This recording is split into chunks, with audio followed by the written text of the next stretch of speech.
la sanitat i l'educació, erradicant qualsevol desviació de recursos cap a organismes inútils, introduint amb calçador la primera diputada que es cobreix els cabells i el coll per no provocar sexual. Diu la premsa que la Conselleria d'Igualtat i Feminisme que presideix la senyora Eva Menor estudia sancionar-me per haver prohibit el burkini a la piscina municipal de Ripoll. A la seva moció es mostren preocupats per l'onada reaccionària que limita els drets sexuals i dret de les dones a erradicar la violència masclista, diu el títol de la proposició de llei.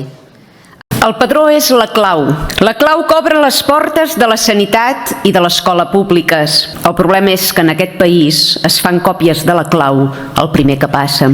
I vostès són partidaris d'exactament el contrari. La seva fórmula no saneja les arques públiques, les eixuga.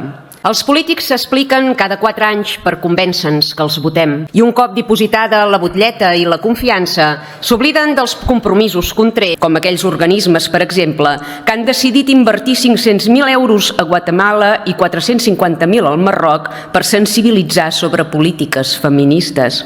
Si van sobrats de diners, doncs ens ho fan saber. Per exemple, la residència d'avis de Ripoll, la façana ens cau a trossos.